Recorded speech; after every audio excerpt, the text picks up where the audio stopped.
keynote of the event, which is with Rachel Wolfson and Julian Wheatland. As I mentioned before, Rachel is a current journalist at Cointelegraph. It's one of the most prestigious cryptocurrency blockchain news sources out there. She used to work at Forbes, and she actively writes about enterprise blockchain.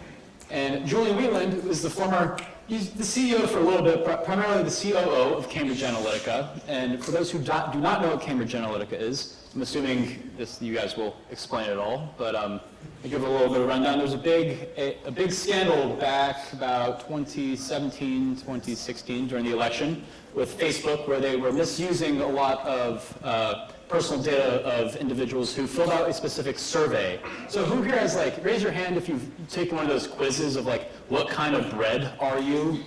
Or what's your Harry Potter? It wasn't that, but when we take those quizzes, we don't really know what we're giving up. And we kind of just assume that we're just trying to figure out what kind of bread we are. Turns out you're sourdough, and now they have all your personal information and your friends' personal informations and a lot of other things that could very, very easily be used against you. So Julian he's done a great job. He was actually, he was on The Great Hack. It's a documentary on Netflix that highlighted the whole scandal, and he's been incredibly great and open about the different practices that they did and what went wrong and why things went wrong and what they could do and what you can do to protect yourselves in the future. So without further ado, Rachel Wolfson and Julian Wheatland. Put your hands together.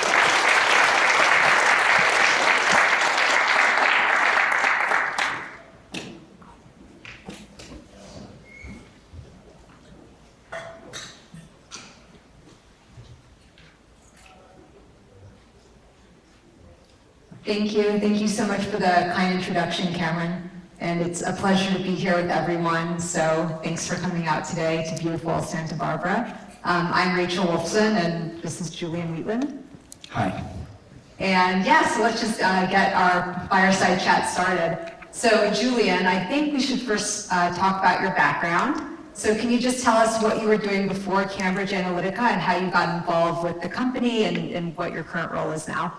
Sure.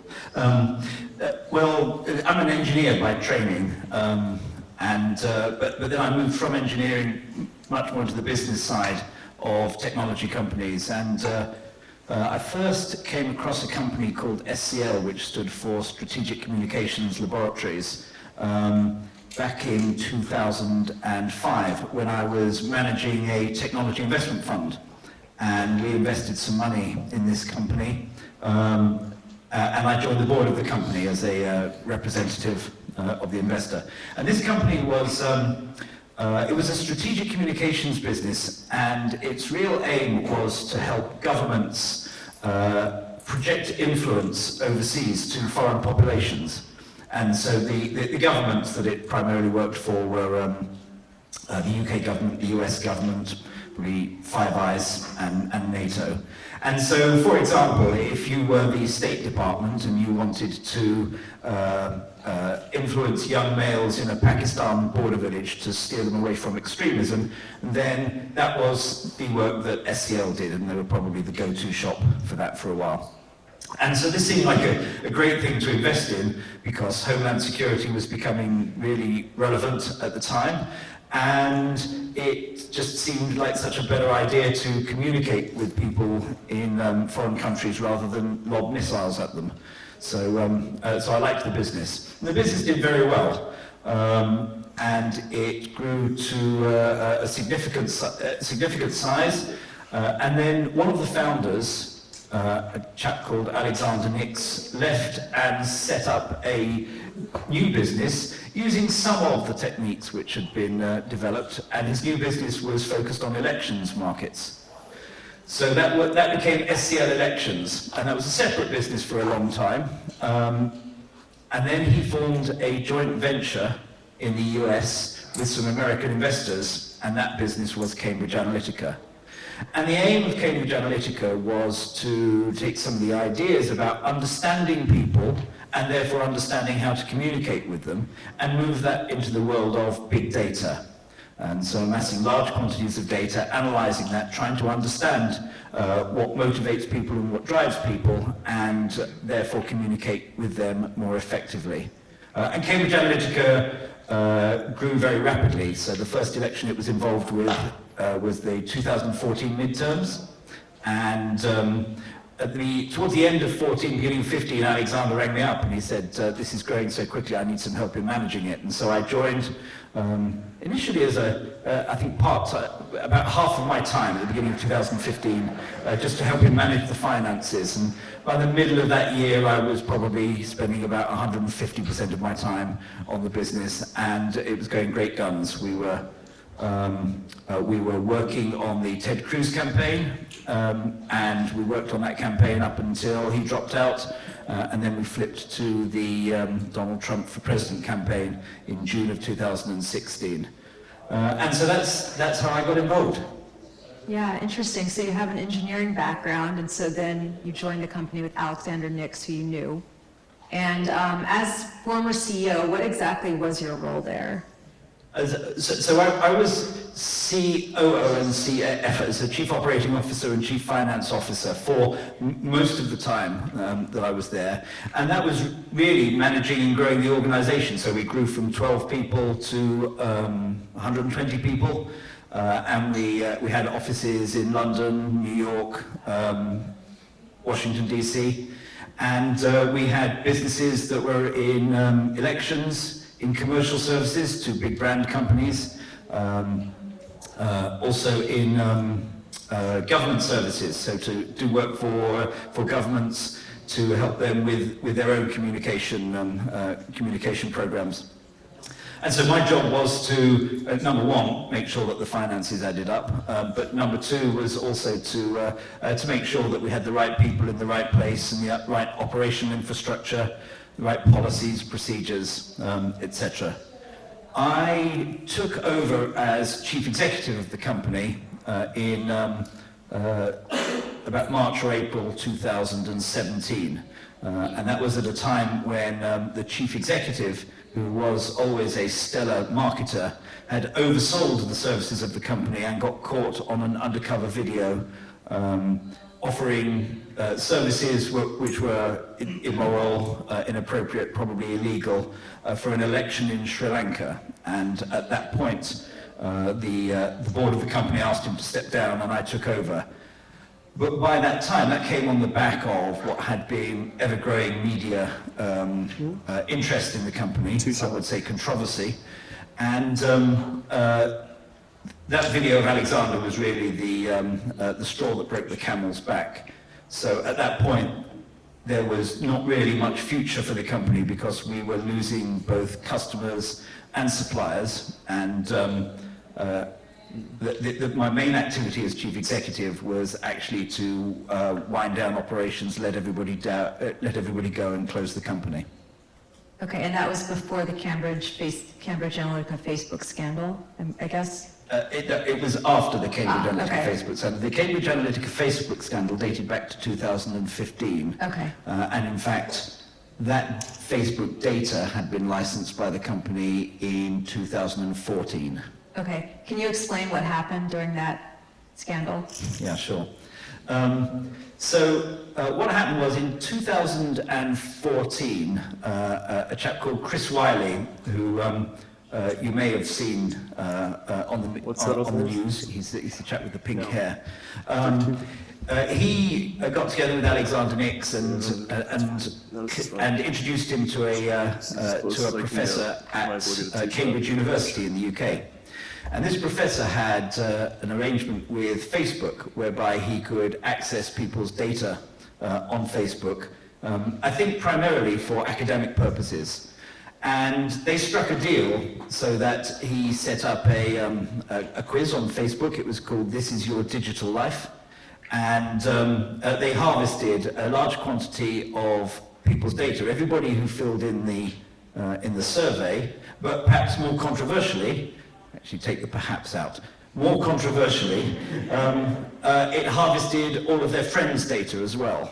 And so they amassed a large quantity of data around what people liked, what they didn't like, etc. And And then so he collected that data and he licensed some of it to Cambridge Analytica to be used in order to try and develop profiles of people for the purposes of understanding how to more effectively target them with ads. Just to finish that story, so that happened in 2014. It came out in the press in 2015, and that's when Facebook contacted Cambridge Analytica and asked us to delete that data, which I'm going to say for the record we did. But in the following year, we then worked for the Trump campaign, and the work that we'd done on the Trump campaign also attracted a lot of media attention. And then this story of Facebook data came back, and it was reported in the press that we hadn't deleted it. And that span out of control pretty quickly. And Facebook were back in contact with us. Regulators on both sides of the Atlantic were challenging us and serving us with notices not to delete any data. Facebook were coming in to conduct an audit of our systems, but then they got stopped by the UK regulator, who was concerned that we and Facebook were colluding. And you can't imagine how quickly it span out of control and how unprepared or inadequately prepared we were for that. And so the video with Alexander came on the back of that, and that's why I describe it as the straw that broke the camel's back. Right, and you've mentioned in a previous interview that Cambridge Analytica spent a lot of time on ensuring that regulations were met, but that the biggest mistakes made were ethical ones. Can you kind of explain that further? Yeah, sure. I don't know whether any of you were in the two presentations ago, or three presentations ago, where people were talking about, you know, the value of regulation. We spent, as most companies spend, a lot of time, a lot of money on lawyers, making sure that what we were doing what was compatible with regulations on both sides of the Atlantic. And I think, honestly, for the most part, we were successful there. Although I should caveat that by saying there are still regulators trying to prove otherwise. You know, I can't be certain that we didn't make a mistake, but I think that we achieved that. But so when I step back and look at it, I see a situation where we managed to be regulatory compliant, but still scandalous, and still lose public confidence, and still come out as bad actors in the whole thing. And so, as I reflect on it, what I realized that we never had within the company were processes alongside, or procedures alongside our operations that not just confirmed the legal compliance of what we were doing, but also there was never any ethical question or any ethical check on what we were doing.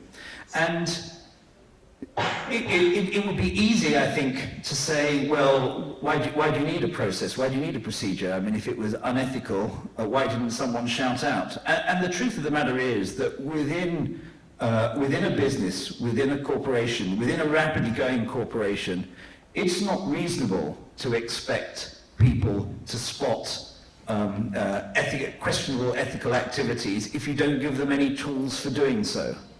I mean, the whole question of ethics, in particular in this space, there is a high degree of subjectivity to it. And if you don't provide some sort of framework for employees to be able to assess innovation, new sources of data, new ways of analyzing it or manipulating it, if you don't provide any framework or benchmark to assess that against, then it's not reasonable to expect people to flag up something which may or may not become a problem, particularly in an environment where innovation is the order of the day, and half of the company was spent on trying to come up with new ways of analyzing data and new ways of getting insight. And so as I reflect back on it, and I've had plenty of time to reflect on it,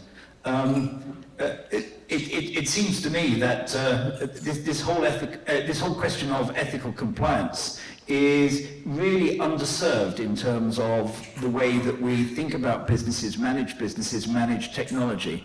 And we should put a lot more effort into coming up with a structure or structures that allow companies to set out their stall, say very clearly and publicly what their ethical position is, and then set up processes inside the company in order to adhere to that ethical position. And I would probably even take that a stage further, and I would say, and then invite other people to come in and audit those processes in order to provide reassurance to the outside world that those processes are being adhered to. Now, what you may or may not have noticed that I didn't say was that the outside world should tell the company what it's doing, what it should do. And the reason I didn't say that is that there is a role for a regulatory framework, and that should say what companies can and can't do, but it's only a framework. And the reason it's only a framework is because regulators will always be late to the party. They'll always be regulating something that happened 2 years ago and backward looking. There is an exception to that, which is overburdensome regulation, which will stifle innovation. And I'm not an advocate of that, because then we won't have technology advances. So if regulation doesn't stifle innovation, it's going to be out of date. And so that's why I look to the companies themselves that are conducting the innovation, that are coming up with the new ideas, to apply their ethics, their ethical position to their own activities in a way that regulators can't. And what that also does is it provides the environment for there to be competition. Because I also think that there are grey areas here. For example, I let Google know everything about me. I honestly, I'm not that interesting, I don't care, and I prefer to see ads that are relevant to me in a simplistic way, yeah? And I kind of like it when Google comes up with a new widget that tells me something that I didn't even know I knew I wanted to know. But I also understand that not everybody feels the same.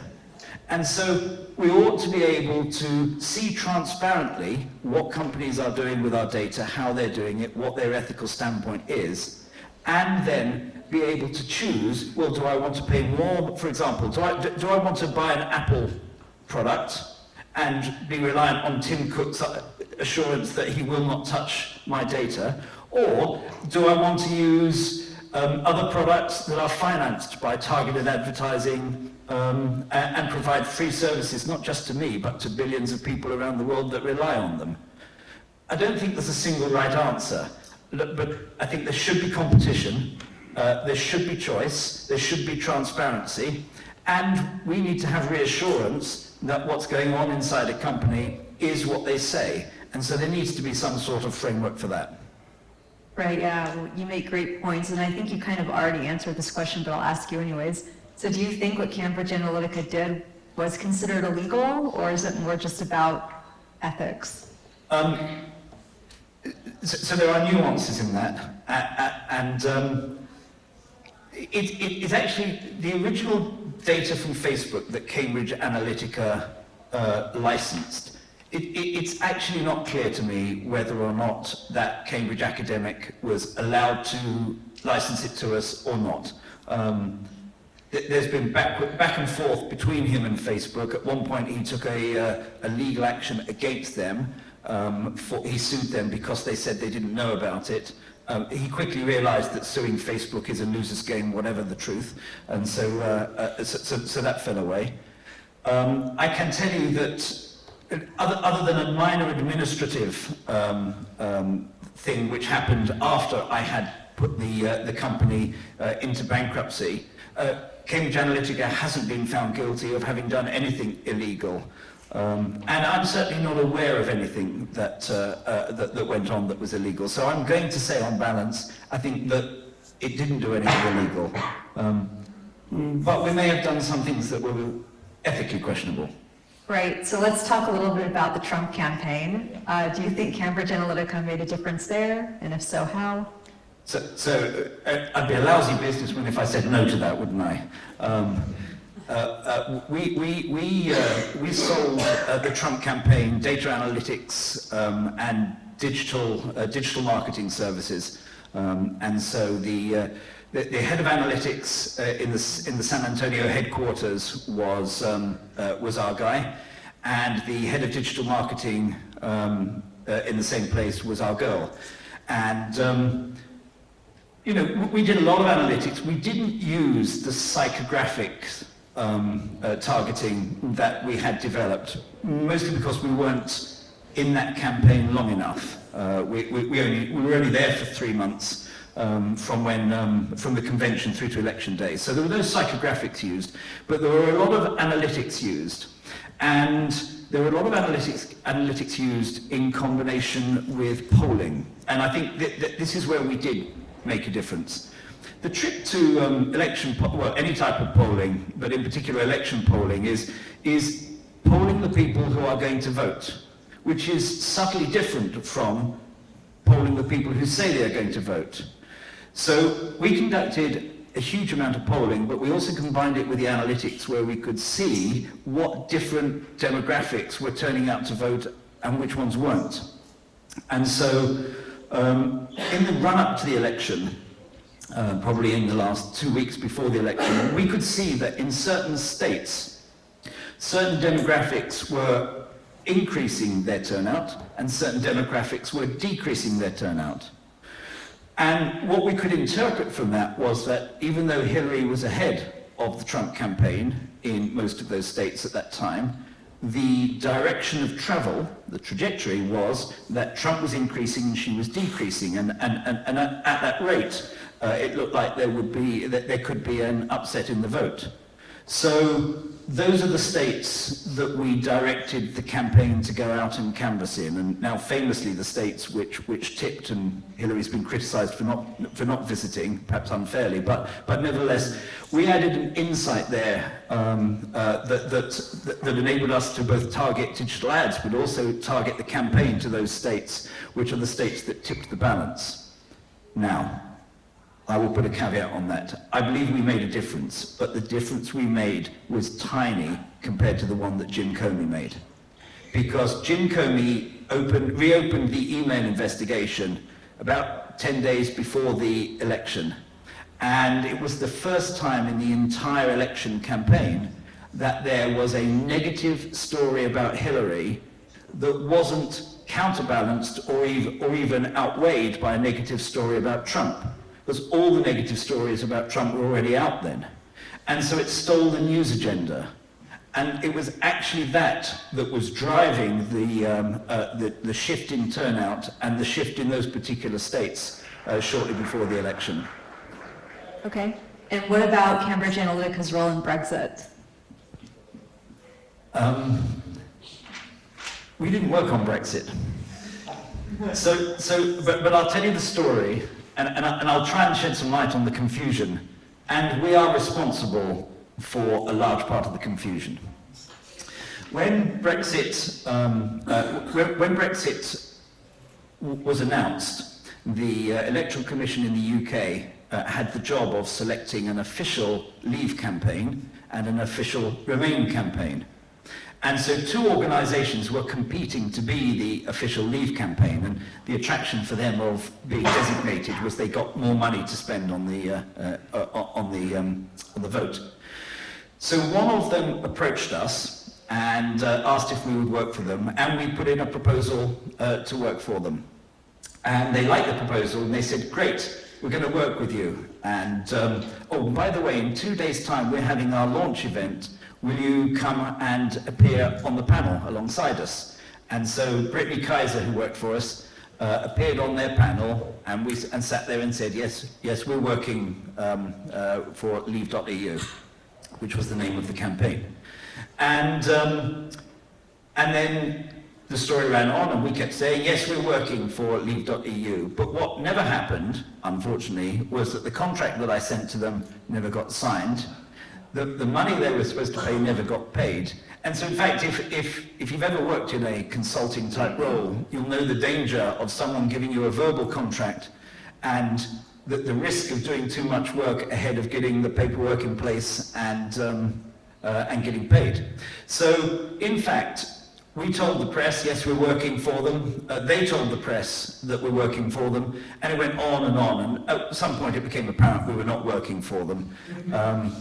I did consider at the time taking legal action against them to stop them from saying they were working with us, but I decided it was too much hassle and not worth the bother. In hindsight, I probably would have taken a different decision. So then, run on until the election day. Election day comes along, or the voting day comes along, and then unexpectedly, the country votes to leave the EU. And this was a shocking result.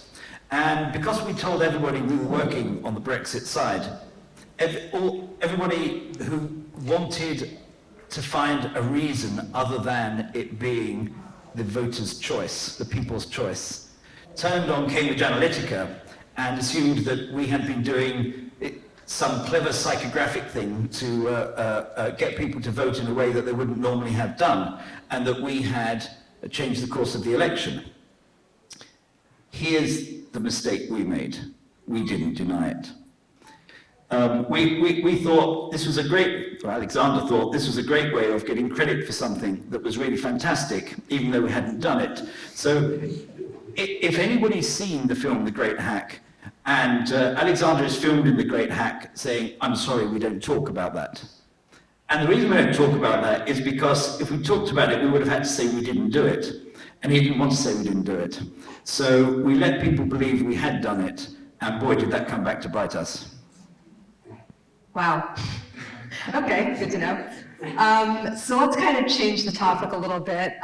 You also mentioned in another interview that you think every company today is a data company. Can you explain what you mean by that and proper data management solutions to enforce there if every company is really a data company? Yeah, sure. When we talk about data like this and big data, we think of big social networks like Facebook. We think of data analytics companies and advertising companies like Cambridge Analytica.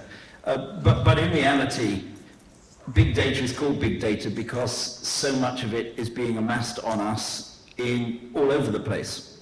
My coffee shop is a data company. I can tell you that the one organization that knows when I've got a hangover is Starbucks, because they know that I go in and order a particularly unhealthy breakfast on the mornings that I have a hangover, and I do it through my app, and that's data that they're amassing. And so, if my coffee shop is a data company, if my hairdresser is a data company, then all of these organizations need to think about how they manage and use that data, and what ethical position they are taking, and how they communicate that. It's not just for the Silicon Valley tech companies. It's actually for pretty much any organization. Certain industries are regulated, like health and finance, as it should be. But beyond that, it's the Wild West out there. And so, so I believe that what I was saying before about setting up ethical procedures within companies to be very transparent with customers and users as to what data is being collected and how it's being used actually extends to pretty much every organization nowadays. Right, and I guess since Cambridge Analytica, how have your views on data management and privacy changed? Are you really more focused now on the ethics side of things, or, how has it impacted you with what you think now? Well, hugely, I would say. Cambridge Analytica for me, if nothing else, was a huge learning experience. But it's also given me a lot of time to reflect. And it's clear to me, looking back, that where we slipped up was in this area of ethical management. We had no process for doing it. But it's also clear to me, and I've spent a lot of years in business that almost no company has these processes to manage the ethical approach that they're taking. So how my views have changed is that previously I thought that you know, regulatory compliance was sufficient. And I should also make a point here that Europe is a very different landscape when it comes to data to the US. California, as of, well, not yet even, but as of January the 1st next year, will have regulations in place around data. But for the most part in the US, there are no regulations about the way data is collected or used. Whereas in Europe, it's very restrictive. But what I would say is that, and how my views have changed, is that it's not enough to rely on the regulator. If we expect the regulators to create a good data world for us, then we'll be sorely disappointed. We have to establish a better communication, more transparency, more openness between the company and the user, and we have to be able to make a choice. And I think that element of choice is probably as much as anything the reason why we can't rely on regulation. Right. So, random question that I just thought of actually. So, I'm sure there were other companies like Cambridge Analytica doing the same thing, but Cambridge Analytica kind of got caught in this scandal that exploded and then became a documentary and all that. What made it so public? Like, what happened to make it such a huge deal and have you guys exposed, in your opinion? So how did Cambridge Analytica become Cambridge Analytica? Yeah. It was a series of things. The first thing was the Facebook data, and the second thing was the Trump campaign. It's actually an almost parallel story about the Trump campaign as there was in our involvement with the Brexit campaign, because when we got the contract to provide services to Trump, we didn't think he was going to win. So about 2 months before Election Day, we started this huge media and PR outreach to talk to every journalist that would listen to say, look, we didn't choose a candidate, but what we're doing is brilliant, and it would have been much worse without us. And we pushed that so hard, and then we got to Election Day, and no one thought he was going to win, and he did win, and all the journalists turned around and said, wow, it must have been Cambridge Analytica. And of course, we didn't deny that. So we got credited with that surprising election result, which turned a large section of the media against us. If you put that on top of Brexit, and the same thing had happened with the media, there was a mounting storm. They do say all publicity is good publicity. I'm going to tell you that's not true. That you couldn't buy the brand recognition that Cambridge Analytica had after the Trump election. I mean, Alexander, for example, would literally get off a plane in Australia and people would recognize him. And the name was on everybody's lips. And the phone was ringing off the hook from commercial companies and political parties around the world. And so that recognition had become so huge that when the investigation started, that when the FEC and the SEC and the Attorney General and the Mueller inquiry, and then Russian involvement in the election, and, well, it must have been Cambridge Analytica, and to turn on the TV every day and see Cambridge Analytica running across the bottom of the CNN screen, stoking up fears about the company, or stoking up concerns about the company, which led to fears about democracy. We found ourselves at the nexus, I think, of concern about Brexit, concern about Trump, concern about Facebook, and concern about big data, and we were the perfect whipping boy. Then Alexander Nix's video, on top of that, was like pouring fuel on the flames, and we just blew up. Right. I feel like I'm rewatching The Great Hack right now, except in person. Okay, so let's change the subject just a little bit. So since everything has happened, you've taken an interest in blockchain. So why is that?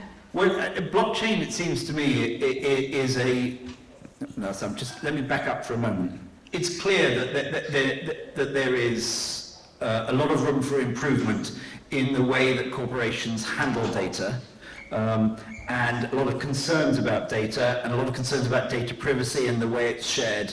And so there's room for, I think, a lot of business model innovation for startups and for existing organizations as to how they handle data, personal data, and how they manage that personal data. And blockchain, it seems to me, is a perfect tool to play a role in that in order to provide security, in order to reassure people of security, security of their data.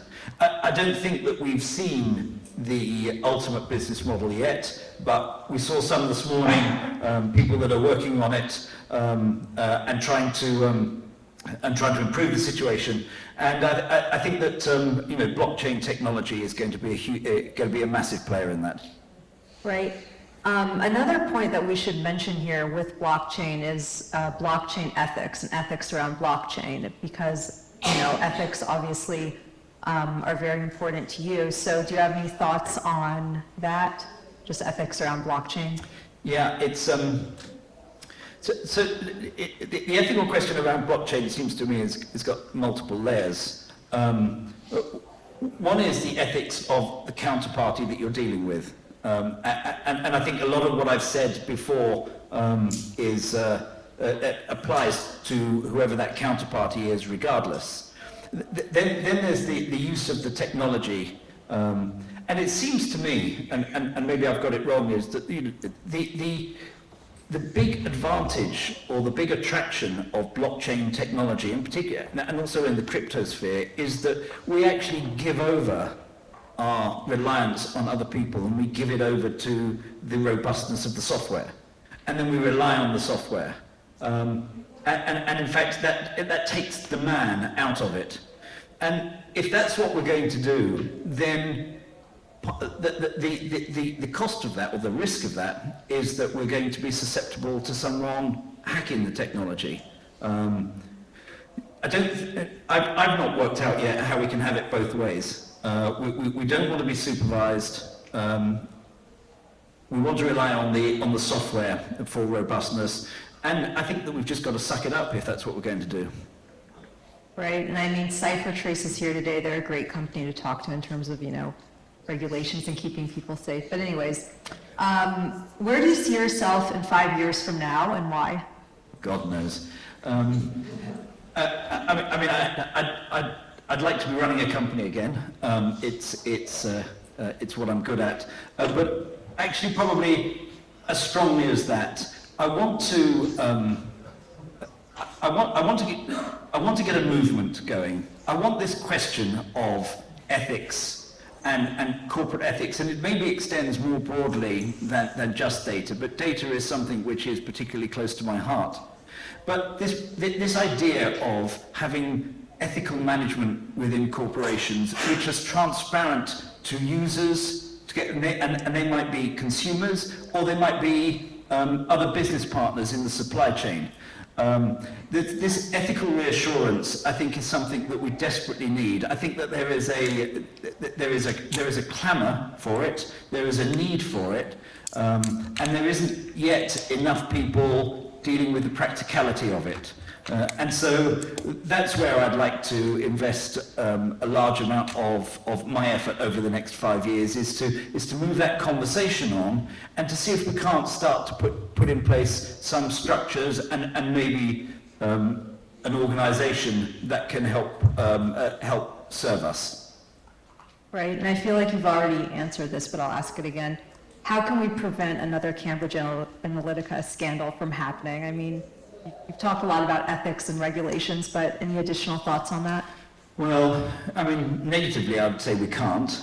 More positively, I think there are things that we as an industry can do in order to protect against it. But what I would say is, be under no illusion, what Cambridge Analytica was doing is carrying on exactly today, and it's within different organisations, but nothing, absolutely nothing has changed. And in fact, more than that, we've had another 4 years of innovation been applied to it. So, for example, the Trump campaign, they've been up and running and collecting data and analysing it and building profiles to target people almost non-stop, but certainly for the last 18 months to build their war chest of data, as it were. And the Democrats have spotted what happened and realised that they got caught short and have been investing and are investing heavily in order to to upgrade their systems and their data. And in a sense, elections are a competitive environment, and so in one way, what's going on is exactly what should be going on. But there's not a lot of transparency, and that creates a vacuum to give rise to concern and fear. Right, okay. Great, well, we have about 10 minutes left, so I think that we wanted to take some time for questions from the audience, right, Cameron? Okay.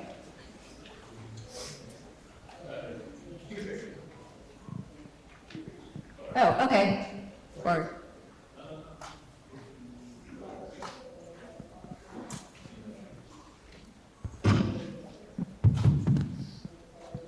Thank you for joining us today. I've got kind of a two-part question. The first part relates to access and use of outside data, not just what you scraped from or got from Facebook, but voter records that are maybe public in some jurisdictions, business records, and there are data aggregators. So to what degree does that fit into a profile? And the second part of that is there are inferences that are made. We might own some data, but I don't think we can own the inferences, and I'm scared of that. Yeah, that's two really good questions, actually. So the first part is what Cambridge Analytica was doing, and what campaigns are doing now is huge amounts of outside data. The voter files are public and available for use by campaigns, and in fact, both of the parties have been collecting data on people and on voting patterns for decades. What's changed is the way it can be analysed. There's Cambridge Analytica acquired data from various data aggregators. It also conducted a vast quantity of surveys of people, which is actually more useful than the Facebook data ever was, I'll tell you. Surveys of people, not just to understand what their preferences were, but to understand what their drivers of preferences were, what psychological drivers were, in order to then make inferences. That data then gets modelled, and it becomes predictive. So I can maybe survey 500,000 people, and by comparing that survey results to people's data footprint, I can then analyse other people's data footprint in order to predict what I think that their drivers of preferences will be. And that's all in the pot. What it ultimately ends up with is something which, when it comes to running an advertising campaign, is statistically significant in that it's more efficient, but it's not an accurate predictor of someone's personality. My question is then, what do you think of self-sovereign identity, decentralized ID, and how it might use blockchain? Does that solve any of these concerns that consumers might have, or do you think that because of the analytics that are applied and being able to still rely on a lot of past data, that it really, there's no way of being saved in that respect? I think somewhere between, somewhere in the middle, I would say. Here's one thing that we need to be careful about. When we talk about personal data or people's data or our data, there's lots of different types of our data.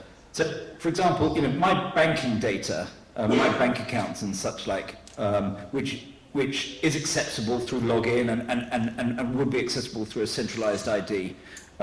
That's not the data that marketers are going for in order to influence. What they're going for is data around more demographic data, more easily visible data, and it's collected in a whole variety of ways, whether that's from land registry records to my activities on the internet. And also I'm less nervous about that. I mean, the fact that someone might know I like fast cars is fine with me. Knowing the balance in my bank account is different. And so I think that there's a huge value in those types of centralized ID systems that will come, but it's not protecting the data that marketers in particular are actually, let me caveat that. They'd love to know what was in my bank account. But it's not what they're really going for. Hi, Julian. Thanks for coming out. I'm wondering what a day-to-day life is like for you and Alexander these days. That is a good question. Well, Alexander, I think, is largely keeping his head down. He went through a rough period. I mean, he made a mistake, went through a rough period, and time will be the healer of that. For me, I'm doing a lot more public speaking than I was ever doing before, and looking for the next big thing to consume me. Hi there. You make an argument, it sounds like, for ethical compliance and audit in the private sector. I think a lot of people think of law or legal compliance as the low hurdle and ethics as the higher, more optional hurdle. And I see a prisoner's dilemma paradigm playing out where it becomes optional to do the ethical compliance to the detriment of a company's ability to compete. What sort of, and I think that's different from like SOC 2 and SOC 3 compliance where there's a risk management aspect and there's a competitive dimension of differentiation there. What sort of incentive do you see for companies to comply ethically in light of those premises?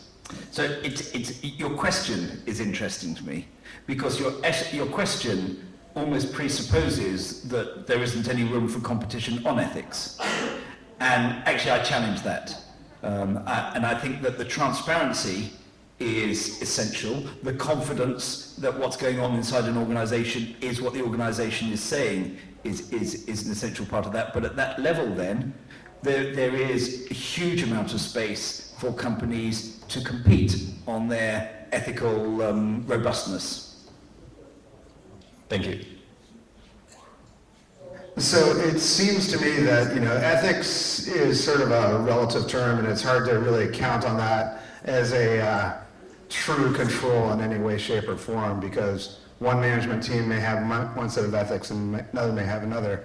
And it also seems like, analytics come down to be the bad guy in this analysis, but quite frankly, I think the problem is the money and listening to Brittany's book, the vast amounts of sums that were spent, the ungodly amounts that were spent on advertisement, $55 million to impact 1 million views is just an unreasonable amount of just bombardment of people. It seems to me that there needs to be some sort of control, just like the nuclear arms race. Like we know people know where to throw the bombs, but there's some controls on the size of the bombs and the number of the bombs. I really feel that was a big cause.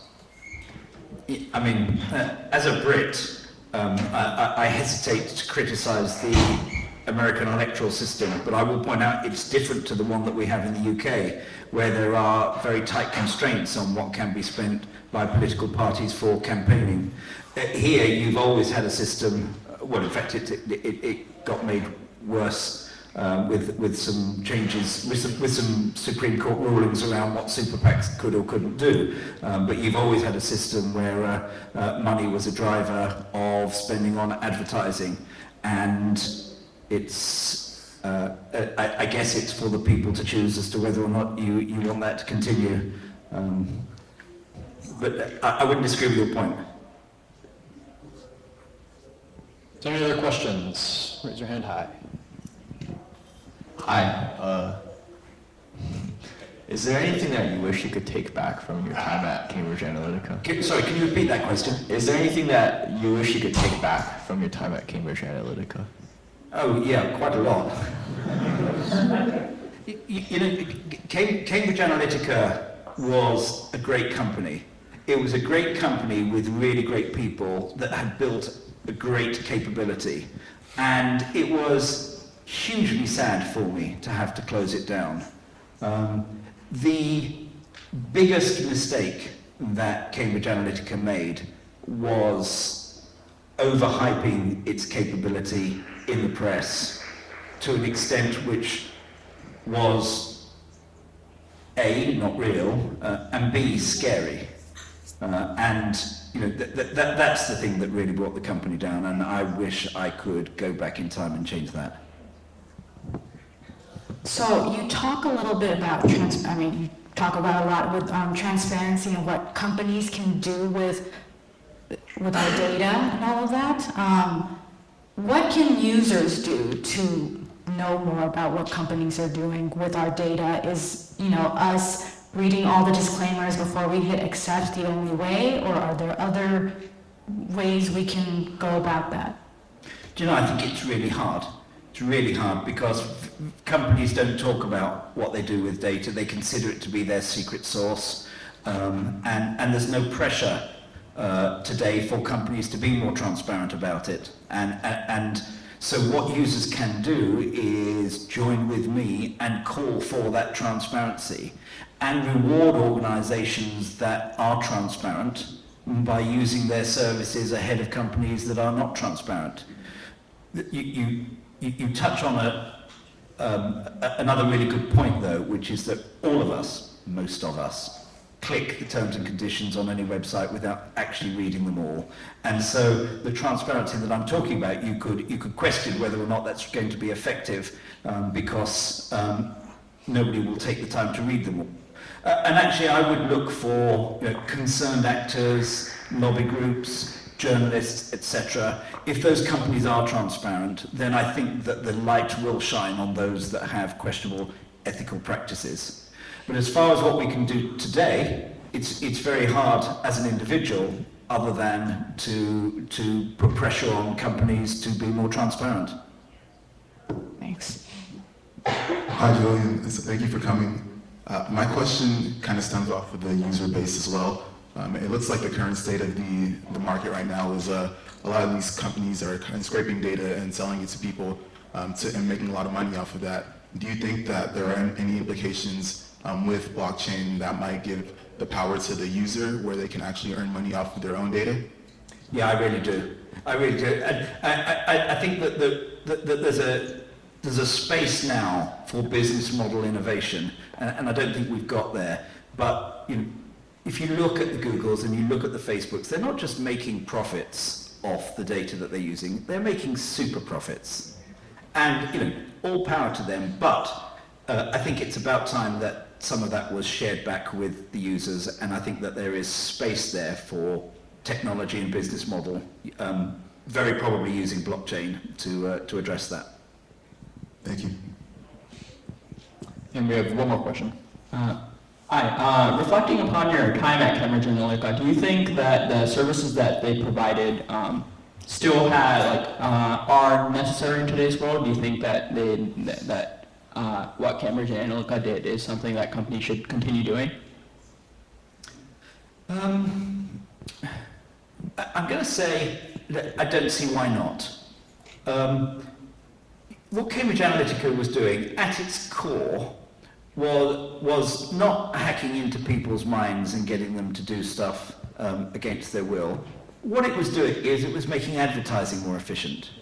If you can reduce the wastage on ads, and if you can communicate with people more effectively on subjects that they want to be communicated on, and in language that they can relate to, then that advertising efficiency ultimately builds to overall economic efficiency and cheaper products and services. So I don't see why not.